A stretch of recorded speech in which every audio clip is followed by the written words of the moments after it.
प्रश्न 1, निम्नलिखित को घातांकीय रूप में लिखिए। पहला, c गुणा c गुणा c गुणा डैश डैश डैश 5 बार। इसका घातांकीय रूप c की घात 5 है, क्योंकि यहाँ c को हम 5 बार लिख रहे हैं। दूसरा, 5 गुणा a गुणा b गुणा b गुणा b। इसका घातांकीय रूप 5 a की घात 2 b की घात 3 होगा, क्योंकि यहाँ 5 एक बार है, a 2 बार है और b 3 बार है। बच्चों, इसी प्रकार आप इसके अन्य 2 प्रश्न, तीसरा और चौथा, स्वयं हल कीजिए। प्रश्न 2, निम्नांकित को गुणा के रूप में लिखिए। पहला, a की घात 2 b की घात 2।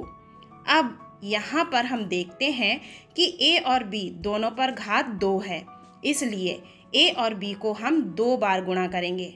अतः अभीष्ट उत्तर होगा a गुणा b गुणा b। दूसरा, 9 a b की घात 3। यहाँ केवल b की घात 3 है, इसलिए इसे 3 बार लिखेंगे तथा 9 और a को हम एक एक बार लिखेंगे, क्योंकि यहाँ घात 1 है। अतः अभीष्ट उत्तर होगा 9 गुणा a गुणा b गुणा b गुणा b। बच्चों, अब प्रश्न 3 को आप इसी प्रकार से स्वयं हल कीजिए। प्रश्न 3, निम्नलिखित को घातांकीय रूप में लिखिए। पहला, a गुणा a गुणा a गुणा n बार।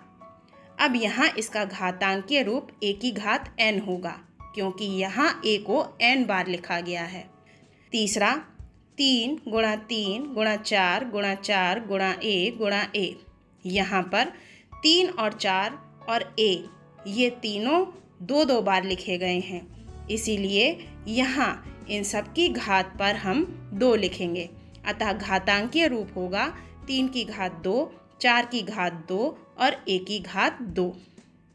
बच्चों, अब दूसरा व चौथा प्रश्न आप इसी प्रकार से स्वयं हल कीजिए। प्रश्न 4, एक व्यक्ति की वर्तमान आय a रुपये है। उसकी आय प्रतिवर्ष b गुनी हो जाती है। 3 वर्ष बाद उसकी आय कितनी होगी? तो इसे हल करने के लिए सबसे पहले हमें पता है व्यक्ति की वर्तमान आय a रुपये है। प्रतिवर्ष आय में बढ़ोतरी b गुनी होती है। अब हम 3 वर्ष में आय की बढ़ोतरी ज्ञात करेंगे, तो 3 वर्ष में b को हम 3 बार लिखेंगे, अर्थात b गुणा b गुणा b। अतः इसका घातांकीय रूप होगा b की घात 3। अब हम 3 वर्ष बाद व्यक्ति की अभीष्ट आय ज्ञात करेंगे, जो कि a b की घात 3 होगी।